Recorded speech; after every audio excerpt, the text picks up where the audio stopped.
Well, hello everybody. This is Kim at Uncensored Food and welcome to my kitchen. I haven't cooked in a little while because I took a little road trip to Colorado Springs. I'm not working that much these days. Thank you, COVID. But I did have a great car and I took a little drive and I stayed healthy, masked, etc. And I came home just the other day. What a great town that is. What Colorado is magnificent. So, while I was there, I stayed at Candy's house. And Candy made for me a chicken Marbella that just made me die. I'm telling you, it was the most phenomenal thing. Everything you need to make this delicious thing is laid out on my board. I said this is a great little party dish. The original recipe calls for 4 chickens cut up into quarters, but I've only done it with one because it's just me. So I've quartered these one chicken, and it's so easy to do with the proper tools. You need one of these guys, and you need a bone cutting pair of scissors that you can get at any fine cooking store. All right, folks, the key to this beautiful chicken is in the marinade.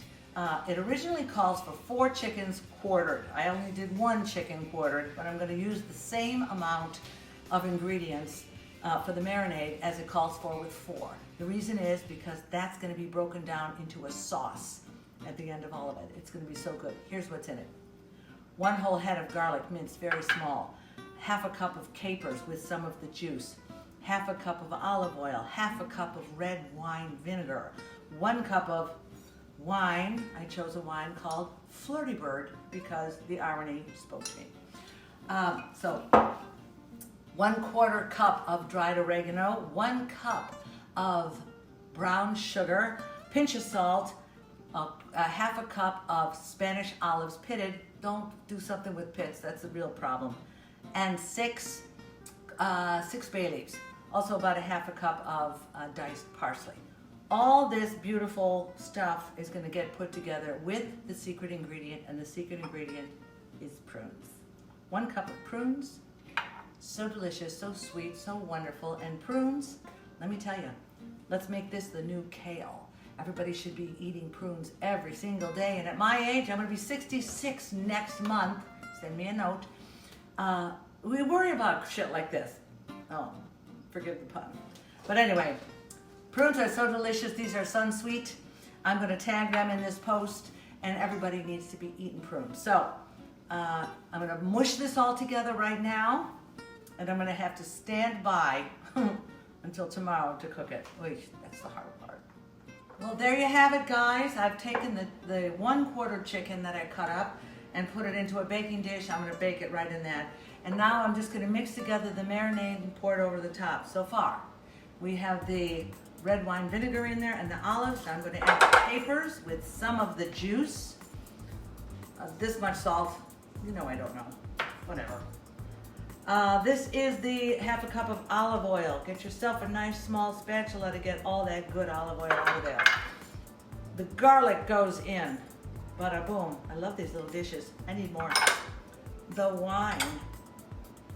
Okay, it goes in. The brown sugar. About 1 cup of that. Mummers. The 1/4 cup of oregano. The 6 bay leaves. Let me stir this all together. Oh. Secret ingredient, prunes. Come on, guys. These are so good for you.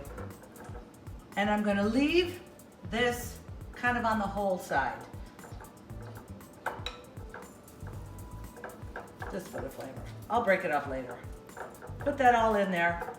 This is going to be delish. Now I will take it apart, come to think of it. But I left it all on the stalk. There's plenty of flavor in the stalk. Okay, I just fucked myself. Do as I say, not as I do. Take the raffia off if you've done that. There's a lot of flavor in the stems. I'm gonna leave it all there and we'll fix that tomorrow. I want all the flavor as much as possible available for this chicken. Once it's mixed together, it'll work out. You pour that over the chicken. This is gonna get covered and put in the refrigerator for 8 to 12 hours. The longer the better. You should smell it. Nothing's cooked yet. It's all just there. Once this is fully marinated and we cook it, we're going to cook it in a 350-degree oven for about 50 minutes. and I'm gonna put more brown sugar on the top before I cook it. And I'm gonna pour a little bit of wine around the edges. But for now, that's everything.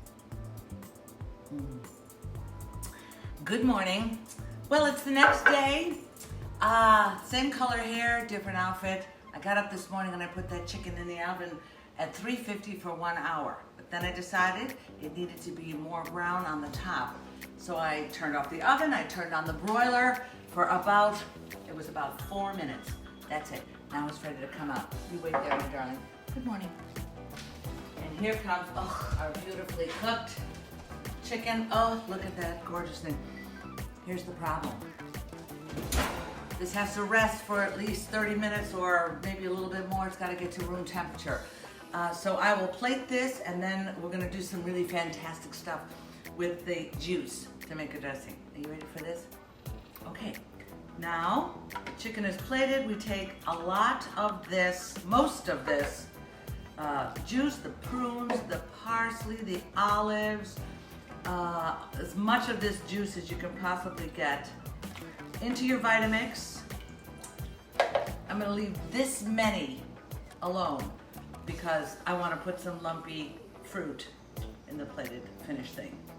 So this will go into the Vitamix and this will become liquefied. Okay, you can do this part or not do this part, it's up to you. I put most of the juice in the Vitamix. The rest of it is here in a bowl. I'm gonna Vitamix the shit out of this part. Watch your ears.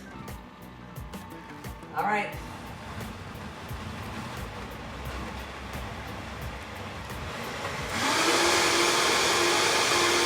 Enough. And I'm gonna mix it with this so we have some lumps. But not, look at that, huh? The sauce is what's so important here. At this point, if you taste it, holy shit. If you taste it and decide it needs more of anything, more brown sugar, more garlic or whatever, that's the time to put it in and Vitamix it all together. This is perfection. It looks like it's been down once. Don't let that throw you. It is so delicious. Now, I have to wait until this gets to room temperature. You're testing my patience, chicken. Well, there you go. We have an absolutely beautiful piece of chicken. I made it with 1 chicken. The recipe calls for 4, so there's tons of sauce left over. What I recommend is that you get yourself a big loaf of French crispy bread or Italian bread and soak it with that with the sauce. Now, this holds up brilliantly.